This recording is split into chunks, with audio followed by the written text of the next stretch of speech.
Thank you, my friends.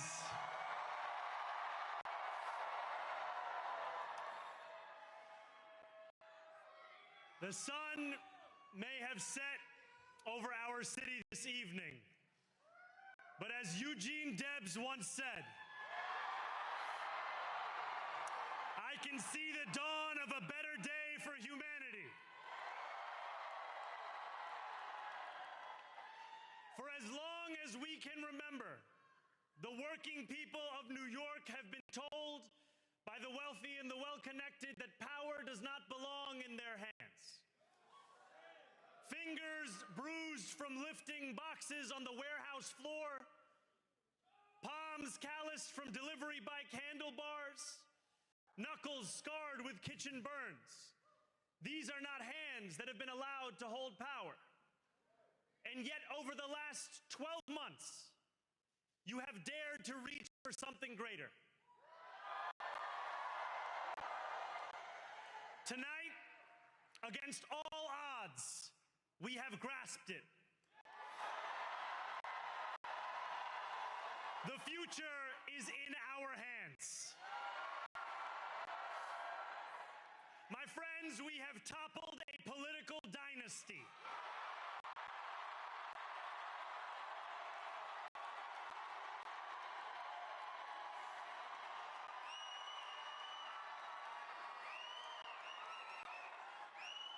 I wish Andrew Cuomo only the best in private life. But let tonight be the final time I utter his name as we turn the page on a politics that abandons the many and answers only to the few.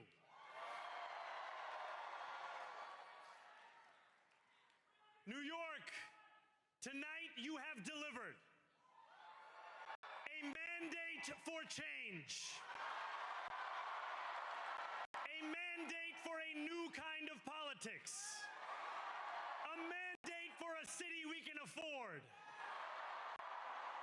and a mandate for a government that delivers exactly that. On January 1st, I will be sworn in as the mayor of New York City.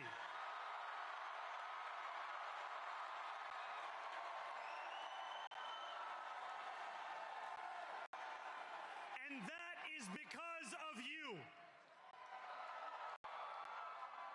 So before I say anything else, I must say this. Thank you.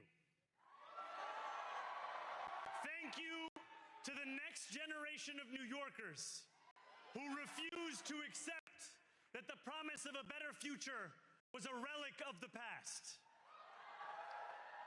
You showed that when politics speaks to you without condescension, we can usher in a new era of leadership.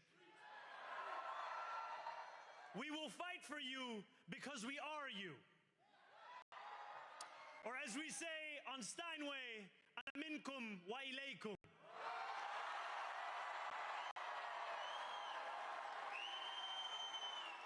Thank you to those so often forgotten by the politics of our city who made this movement their own.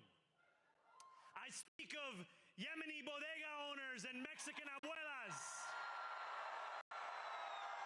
Senegalese taxi drivers and Uzbek nurses, Trinidadian line cooks and Ethiopian aunties. Yes, aunties. To every New Yorker in Kensington and Midwood and Hunts Point, know this. This city is your city, and this democracy is yours too. This campaign is about people like Wesley, an $11.99 organizer I met outside of Elmhurst Hospital on Thursday night. A New Yorker who lives elsewhere, who commutes 2 hours each way from Pennsylvania because rent is too expensive in this city.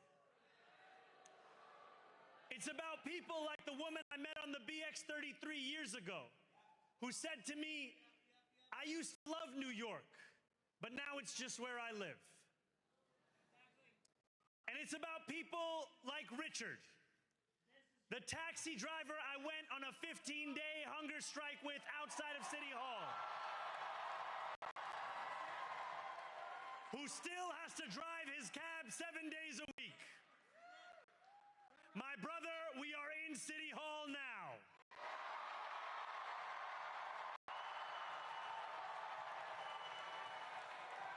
This victory is for all of them, and it's for all of you. The more than 100,000 volunteers who built this campaign into an unstoppable force. Because of you, we will make this city one that working people can love and live in again. With every door knocked, every petition signature earned, and every hard-earned conversation, you eroded the cynicism that has come to define our politics. Now, I know that I have asked for much from you over this last year. Time and again, you have answered my calls. But I have one final request. New York City, breathe this moment in. We have held our breath for longer than we know. We have held it in anticipation of defeat. Held it because the air has been knocked out of our lungs too many times to count. Held it because we cannot afford to exhale. Thanks to all of those who sacrificed so much, we are breathing in the air of a city that has been reborn.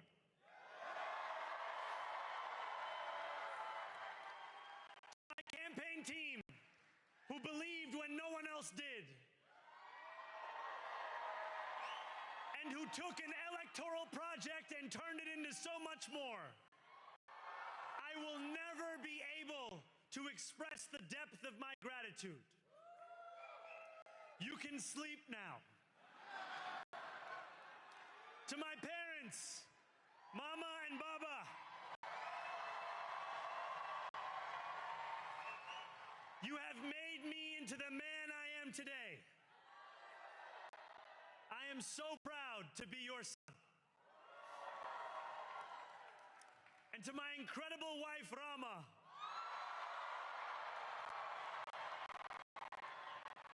Hayati, there is no one I would rather have by my side in this moment and in every moment.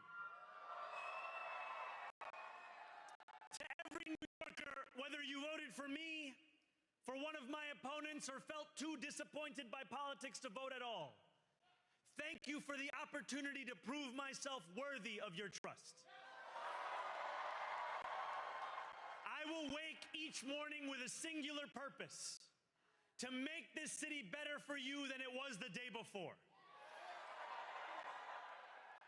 There are many who thought this day would never come, who feared that we would be condemned only to a future of less, with every election consigning us simply to more of the same. And there are others who see politics today as too cruel for the flame of hope to still burn. New York, we have answered those fears. Tonight we have spoken in a clear voice. Hope is alive. Hope is a decision that tens of thousands of New Yorkers made day after day. Volunteer shift after volunteer shift, despite attack ad after attack ad.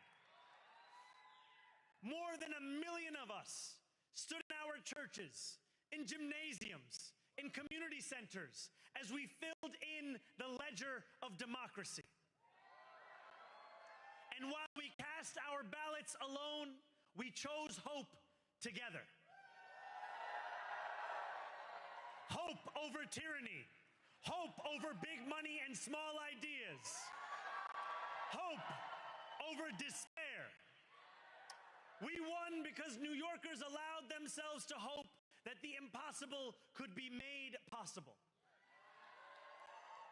And we won because we insisted that no longer would politics be something that is done to us. Now it is something that we do.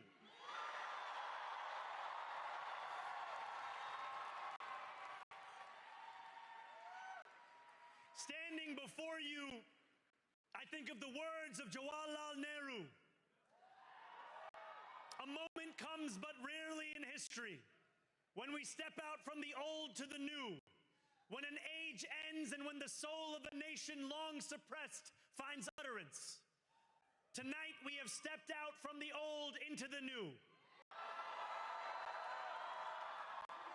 So let us speak now with clarity and conviction that cannot be misunderstood about what this new age will deliver and for whom. This will be an age where New Yorkers expect from their leaders a bold vision of what we will achieve, rather than a list of excuses for what we are too timid to attempt. Central to that vision will be the most ambitious agenda to tackle the cost of living crisis that this city has seen since the days of Fiora LaGuardia.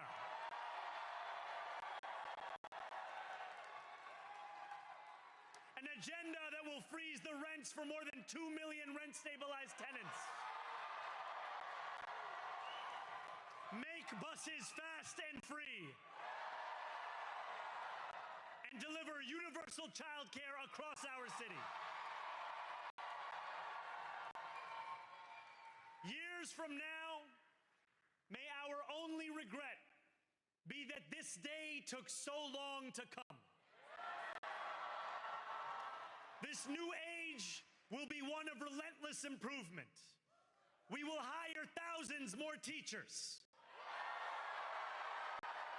We will cut waste from a bloated bureaucracy. We will work tirelessly to make lights shine again in the hallways of NYCHA developments where they have long flickered. Safety and justice will go hand in hand as we work with police officers to reduce crime and create a department of community safety that tackles the mental health crisis and homelessness crises head on. Excellence will become the expectation across government, not the exception. In this new age we make for ourselves, we will refuse to allow those who traffic in division and hate to pit us against one another. In this moment of political darkness, New York will be the light. Here, we believe in standing up for those we love. Whether you are an immigrant, a member of the trans community, one of the many black women that Donald Trump has fired from a federal job, a single mom still waiting for the cost of groceries to go down, or anyone else with their back against the wall, your struggle is ours too. And we will build a city hall that stands steadfast alongside Jewish New Yorkers and does not waver in the fight against the scourge of anti-Semitism. Where the more than 1 million Muslims know that they belong. Not just in the 5 boroughs of this city, but in the halls of power. No more will New York be a city where you can traffic in Islamophobia and win an election.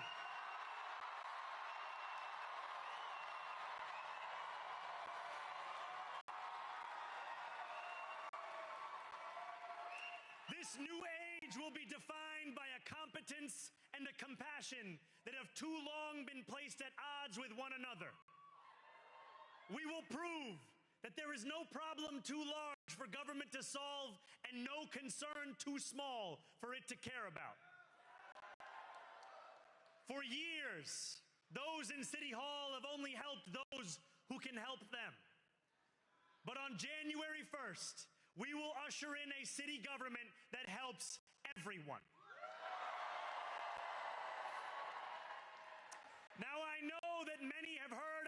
message only through the prism of misinformation. Tens of millions of dollars have been spent to redefine reality and to convince our neighbors that this new age is something that should frighten them. As has so often occurred, the billionaire class has sought to convince those making $30 an hour that their enemies are those earning $20 an hour. They want the people to fight amongst ourselves so that we remain distracted from the work of remaking a long broken system. We refuse to let them dictate the rules of the game anymore. They can play by the same rules as the rest of us. Together, we will usher in a generation of change. And if we embrace this brave new course, rather than fleeing from it, we can respond to oligarchy and authoritarianism with the strength it fears, not the appeasement it craves.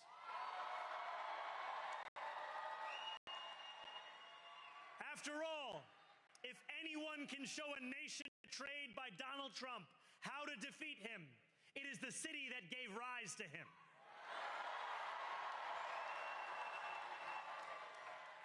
And if there is any way to terrify a despot, it is by dismantling the very conditions that allowed him to accumulate power. This is not only how we stop Trump, it's how we stop the next one.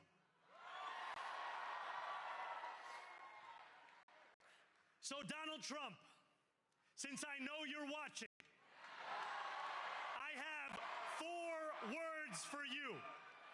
Turn the volume up.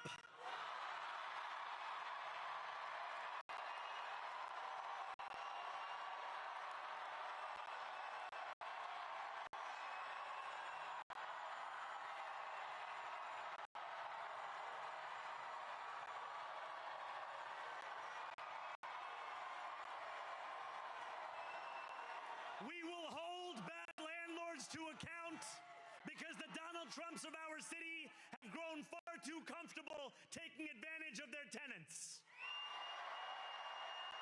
We will put an end to the culture of corruption that has allowed billionaires like Trump to evade taxation and exploit tax breaks. We will stand alongside unions and expand labor protections because we know, just as Donald Trump does, that when working people have ironclad rights, the bosses who seek to extort them become very small indeed. New York will remain a city of immigrants, a city built by immigrants, powered by immigrants, and as of tonight, led by an immigrant.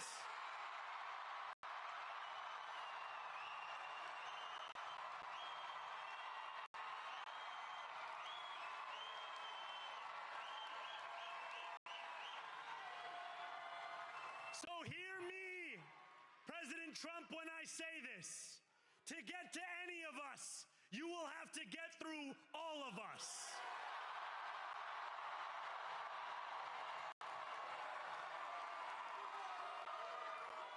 When we enter City Hall in 58 days, expectations will be high. We will meet them. A great New Yorker once said that while you campaign in poetry, you govern in prose. If that must be true, let the prose we write still rhyme and let us build a shining city for all. And we must chart a new path, as bold as the one we have already traveled. After all, the conventional wisdom would tell you that I am far from the perfect candidate. I am young, despite my best efforts to grow older. I am Muslim. I am a democratic socialist. And most damning of all, I refuse refuse to apologize for any of this.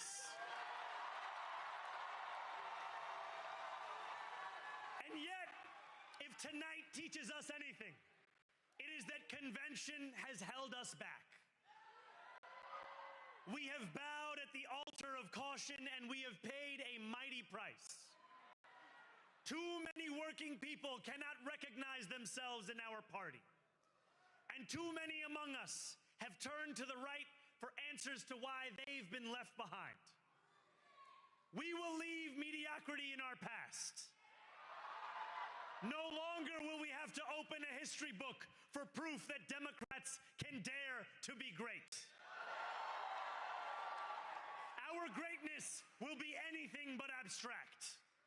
It will be felt by every rent-stabilized tenant who wakes up on the first of every month, knowing the amount they're going to pay hasn't soared since the month before. It will be felt by each grandparent who can afford to stay in the home they have worked for, and whose grandchildren live nearby because the cost of childcare didn't send them to Long Island.